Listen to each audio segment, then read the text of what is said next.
If you're an author or plan to be one, get excited because this podcast is for you. Book Marketing Mentors is the only podcast dedicated to helping you successfully market and sell your book. If you're ready for empowering conversations with successful marketing mavens, then grab a coffee or tea and listen in to your host, international best-selling author Susan Friedmann. Welcome to Book Marketing Mentors, the weekly podcast where you learn proven strategies, tools, ideas, and tips from the masters. Every week, I introduce you to a marketing master who will share their expertise to help you market and sell more books. Today, my special guest is Aurora Winter, MBA.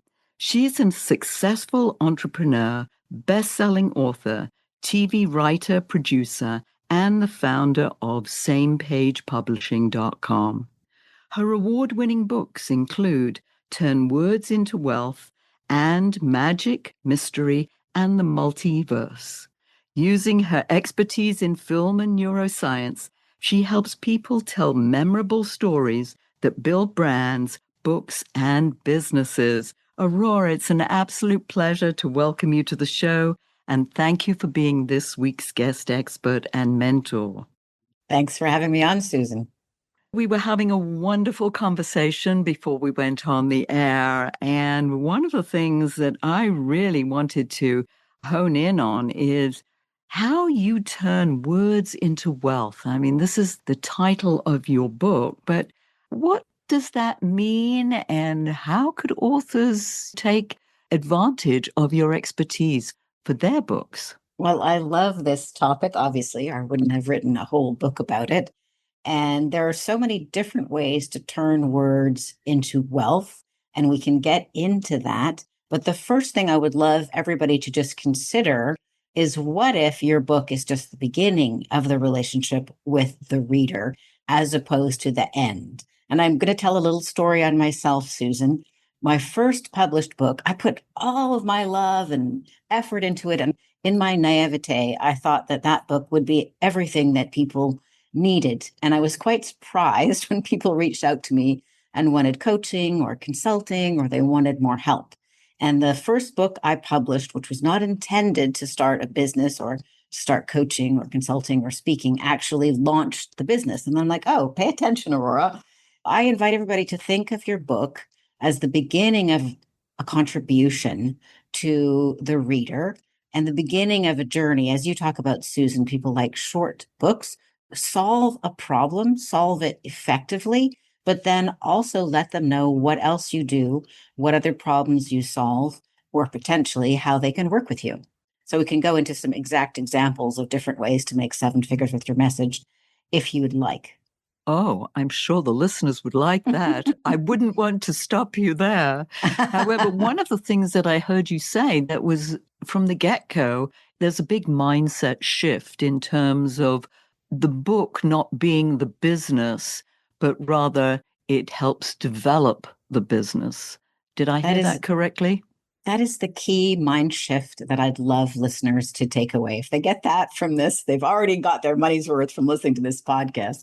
Because so many authors that I work with, they are very passionate about their topic, but they often think the book is got to be the encyclopedia of all their knowledge and that the book is the end product. And while a book is an end product, it really doesn't serve the author to think of it that way. It's better to think of it as an appetizer, and you've got a whole buffet of things that you could offer people. For example, before we started recording, Susan, you mentioned that when you started speaking, people perhaps didn't need a book, but nowadays it's de rigueur. It's necessary to have a book if you want to be on the speaking circuit. All speakers who are taken seriously have a book. So that is one simple thing to consider, especially with a nonfiction book. Some people may want you to come and speak to their event, or they may want to, talk to you on Zoom one-on-one. But if you don't plant that possibility in your book, they might think, oh, she's not interested in that. Actually, speaking is one of the most lucrative professions ever. If you are a speaker, at the very minimum, put it in your bio, in your author's bio at the back of your book. But even better, if it fits with the topic of your book, why not mention throughout the chapters just a little salt or a little sugar or a little cinnamon oh, when I was speaking here, when I was speaking there. And then without even pitching yourself as a speaker, you've planted the seed. Oh, she's available or he's available as a speaker. So that is one way. And it doesn't take that many words to just plant the seed, and the right people will go, oh, great. I can hire Susan as a speaker, or I can work with her with my book marketing, or whatever the case may be. Yes, and that's so true. And that's a message that I always want the authors to understand, that it is going to open doors for you, but yet you've got to let people know that you're available to do speaking, coaching, consulting. They don't know if you don't tell them. They don't know if you don't tell them. And certainly you want to put it on your website as well, but you have to have a strong invitation for people to get to your website. So don't neglect putting it in your book.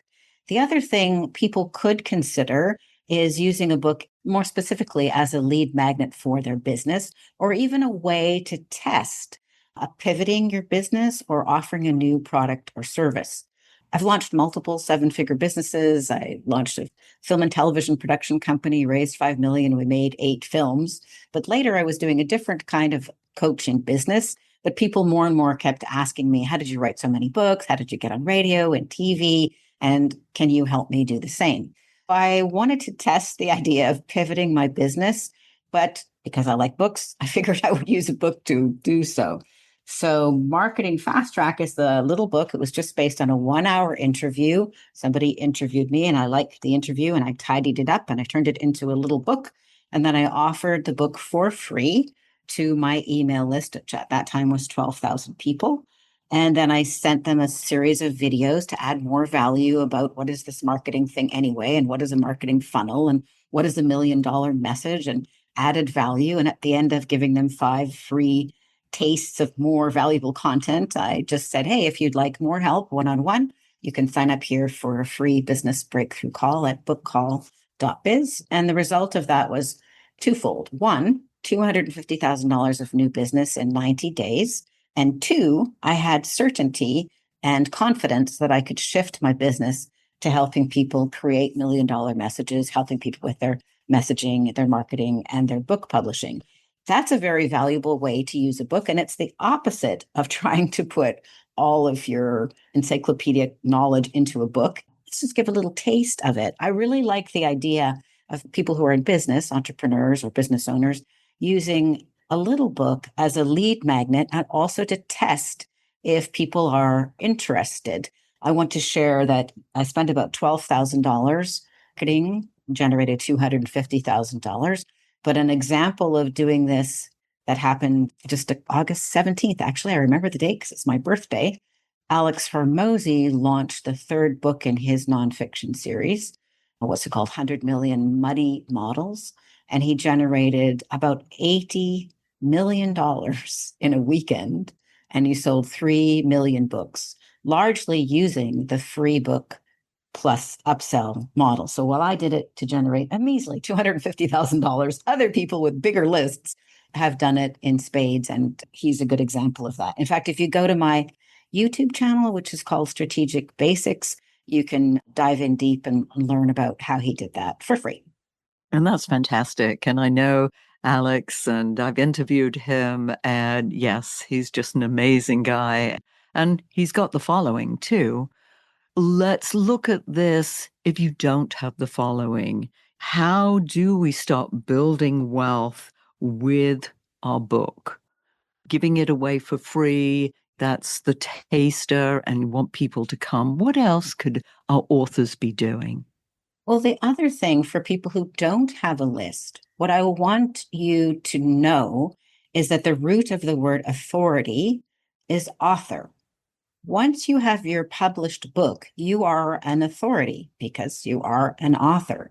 And so, as I detail in my book, Turn Words into Wealth, one of the great ways to use a book, even if you have 0 list, which is how I started, is attracting the premium clients who will gladly pay you premium prices because you are the number one go-to authority. Maybe you're the go-to authority in the world, as you were, Susan, with your first published book that sold 500,000 copies.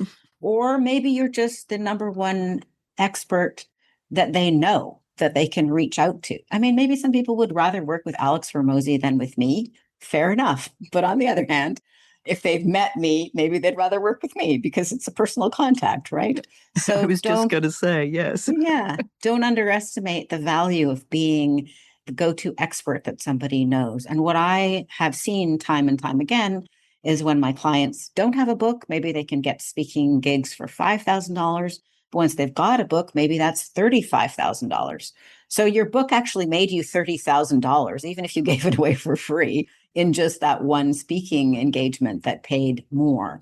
And certainly, I'm sure you've experienced this. I'm glad to hear your comments as well, Susan. But I have noticed time and time again that people often find me just from my book.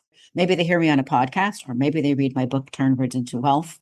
Then if the right people end up having a breakthrough call with me, their next step could easily be 5 figures. Again, that's a lot more than what a book itself sells for. So don't underestimate the value of attracting premium clients at premium prices by being the authority. And often people don't want to wear that mantle of authority. They're embarrassed by it. Then there's the imposter syndrome that sets in. A lot of psychological stuff, which I know you know a lot about. Yeah, that sets in and it sort of holds them back. What kind of suggestions, advice would you give them? Yes, I do love mindset because I think everything is twice created. And the first time you create it in your mind. To create a blueprint for what you want in your life or in your business, that has to happen first before it will materialize in the actual world. And I think it's very helpful to know, I talk about it in Turn Words into Wealth. You're not alone if you've got imposter syndrome. You're not alone if you're procrastinating and being a perfectionist. And nonetheless, you can still get the book done or get the next book done or the next book done by giving yourself a deadline and reminding yourself why you're doing it, the lives that you want to change, the income that you want to make, the difference that you want to make, the legacy that you want to leave. And also reminding yourself it's good to have something pulling you forward and also something chasing you. So the thing chasing you could be you don't want to be on your deathbed. That book's still in its umpteenth draft. It's funny because I work really well with deadlines and my VA knows this. So she's chasing me if I'm not on the deadlines that we had planned. So Deadlines are very helpful. For example, my father, I hate to say this story, but I think it might be useful for the listeners. I love my dad. He's the author of 2 textbooks on economics, but he's drafted another book and I helped him with it 15 years ago and he's still revising it because part of him just is not ready to let it go. But it's not going to get finished now because now, unfortunately, he's 94 and he can't see anymore. He can't see well enough to type or revise. You don't have forever. This is why I took my MBA in 2015. A friend of mine said this phrase, and I'd love people to lean into it. If not now, when? Mm-hmm. If not now, when? So if that book's on your heart or a trip to Greece is on your heart or telling somebody you love them is on your heart, if not now, when? Yeah, absolutely. Because we just don't know what's going to happen this evening, tomorrow, next week, next month. There's no time like the present. The power of now, as Eckhart Tolle talked about. I love that book.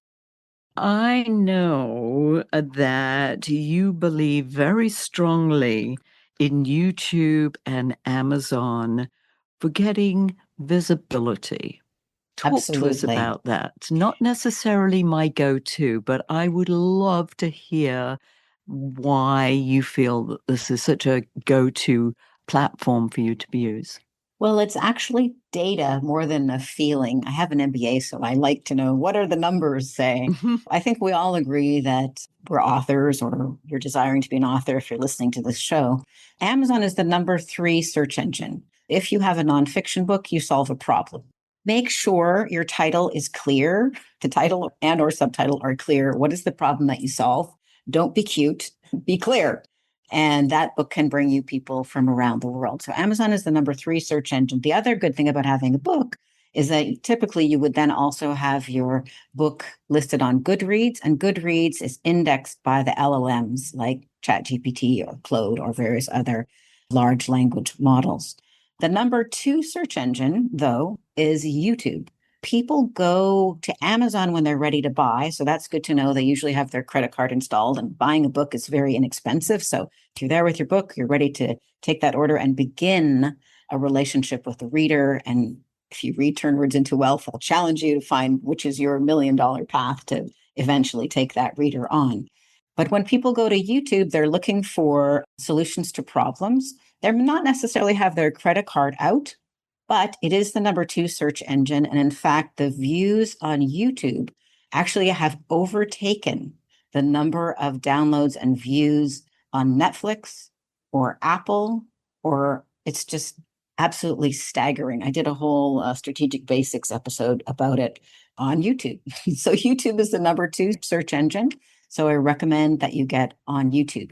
Once you're on those two, then what happens is the LLMs or AI, such as ChatGPT, indexes those 2 things. I've had prospects come to me and book a call at bookcall.biz because ChatGPT told them about me because I'm on Amazon and I'm on YouTube. Now, of course, Susan, podcasts are also a very good thing to be on. And I know you're all over that. Although you also have a YouTube channel. Why I decided to start a YouTube channel, or I already had a YouTube channel, why I decided to start Strategic Basics is I wanted people to see my face. I thought, or I do think that in 2025, in the age of AI, that we need to, as Joanna Penn would say, double down on being human. So I think there's a lot of value in people seeing your face. I'm sure you would know, Susan, but perhaps the listeners would as well know about Gary Vaynerchuk. He's all about your personal brand. He's going to be the only asset that you have. It's going to be your IP, your face, your voice, your intellectual property, your personal brand is going to be the only valuable thing that you have in the future. So I wanted to lean into that. Anyway, how does that stand out with you? I'm absolutely in agreement.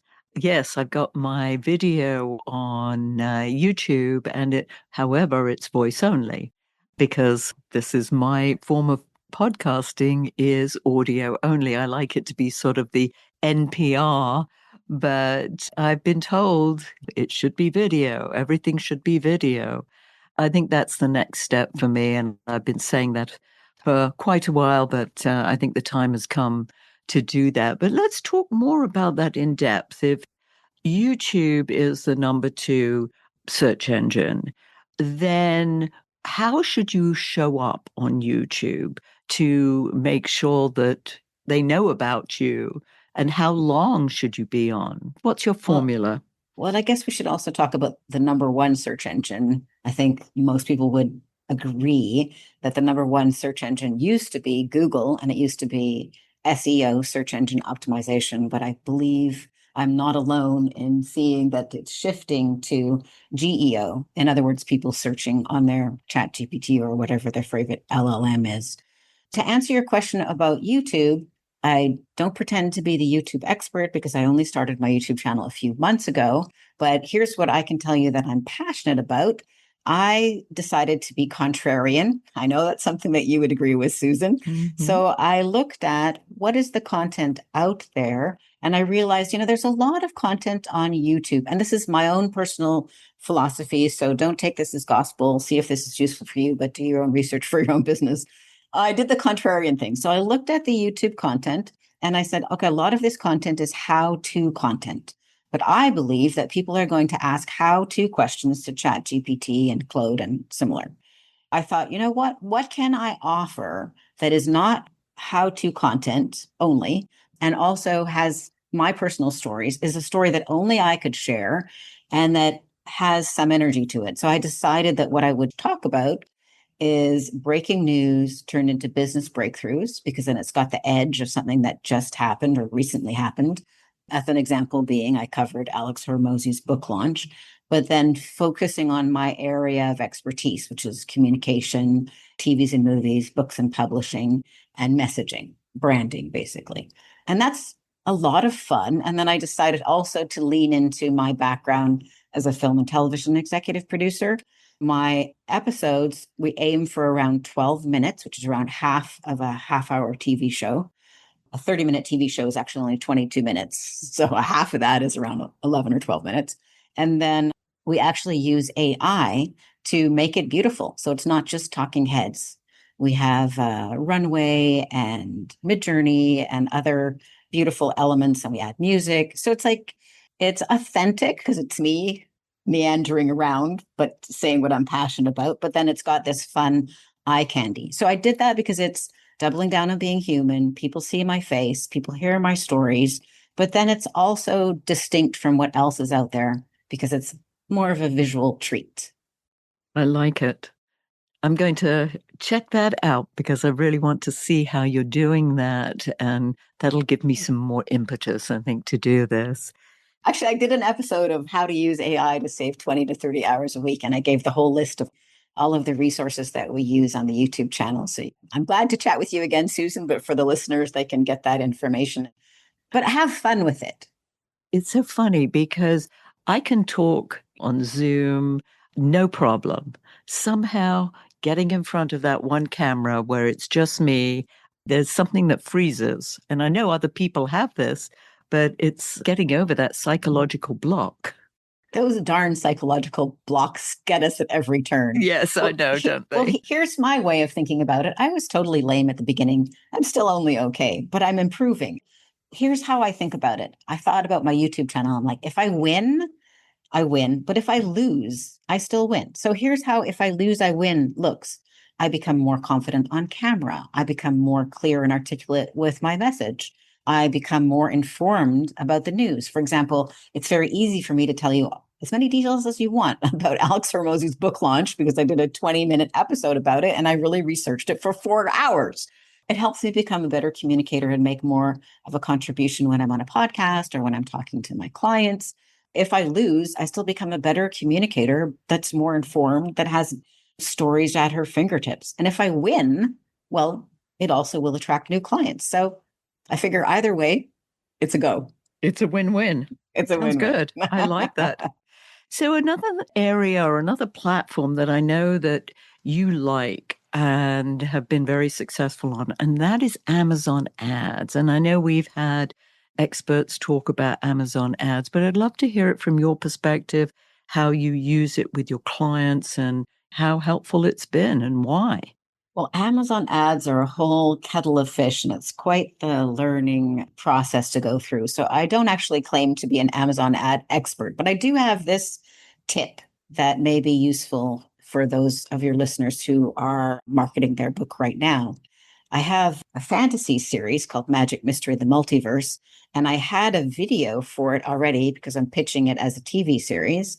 So I said to my son, who's my tech guru, my CTO, why don't we put the video ad on Amazon? And I am blown away. The performance of the video ad is like about 7 times better ROI than your typical text ad. Something to consider playing with. Interesting. Very interesting. Wow, there's a lot to take in here, all these different approaches. I don't think there's any one right approach. It's just doing something and doing it consistently rather than constantly looking at new shiny objects and following without even thinking about what somebody else is doing and why they're doing. It's just, oh, they look as if they've been successful or they are successful. And if they are, then I'm going to be. So let me do exactly what they're doing. Well, sometimes it is good to see what's working, but then sometimes you're just following a tidal wave and you won't stand out. And I want to circle back around to the YouTube. You don't have to be on video. I choose to be on video, but you do have a YouTube channel, Susan, and that could be marketed a little bit more. I would like to help you with that. Yes. But you have a YouTube channel. You can definitely be found by people who are looking on YouTube, the number 2 search engine. So you can tick that box. Hey, maybe you do want to do video, or maybe you want to market a bit more, or maybe you want to, after this chat, go, maybe I'll pay a bit more attention to YouTube. But you do already have a YouTube channel, and it doesn't have to be video. Well, that's good to know. That makes me feel a lot better already. Yeah. All these people saying, oh, you've got to do video, you've got to do video. So, yes. Aurora, I think this is a wonderful segue for you to start telling our listeners more about you, your services, and how they can get hold of you. Thanks, Susan. My website is SamePagePublishing.com. So same as in I come in the same side as my clients. Basically, I am that weird combination of somebody who's written 10 books, likes writing both fiction and nonfiction. But the other thing that's kind of unusual about me is that I've launched multiple businesses that have grown to 7 figures. So I really like the whole challenge of taking a business, 10xing it. And then I have a background as a film and television writer, producer. If I'm working on a fiction book with a client, we typically have an eye toward turning it into a TV series or a movie, but you can sometimes do that with a nonfiction book. So for the listeners who already are running a successful business, who want VIP one-on-one support to be interviewed so they don't have to type a single word and they can just talk their story with me interviewing them, those would be the kinds of people that I typically help, and they can find out more at SamePagePublishing.com or AuroraWinter.com, which is my name, AuroraWinter.com. And there's some gifts for you on those pages too. Beautiful. And I'll put all that information in the show notes and also your social media contacts so people can connect with you in many different ways, which is lovely. As you know, always ask our guests to leave our listeners with a golden nugget. And what's yours? Okay. I love this. I'm going to give you a quote that's in my book, Turn Words into Wealth. It's actually Jordan Peterson. And he said, "It turns out that a book is more durable than stone. It's more durable than a castle. It's more durable than an empire." And that's really interesting. And I love that because book is part of our legacies, and books can be very durable. And what I love about books is I feel like they're idea seeds that germinate when somebody opens that book and reads it and waters it with their attention. And the author can be long dead. I mean, I've been mentored by Ralph Waldo Emerson, by Wayne Dyer, by many people like C.S. Lewis who are long dead, and your books may do the same. And so many people write legacies and they want to be remembered in some way. Yes, I love that quote. That I'm going to listen to that over. I'm going to write it out.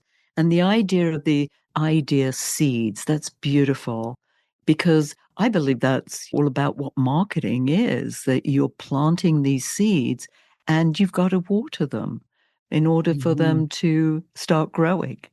Exactly right. It's beautiful. Aurora, thank you so much for sharing your wisdom. And listeners, by the way, before I jump into my little piece about how to get hold of me, I want you to go back and listen to this conversation again, and maybe even a third time, because Aurora did something throughout this conversation where she was dropping the name of her book.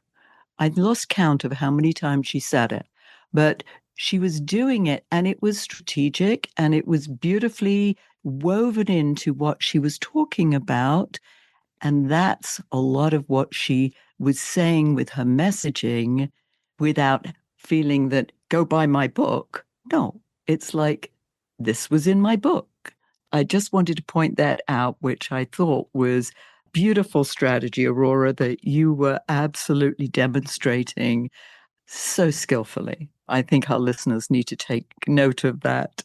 Any event, listeners, if your book isn't selling the way you wanted or expected to, let's you and I jump on a quick call together to brainstorm ways to ramp up those sales, because you've invested a whole lot of time, money, and energy, and it's time you got the return you were hoping for.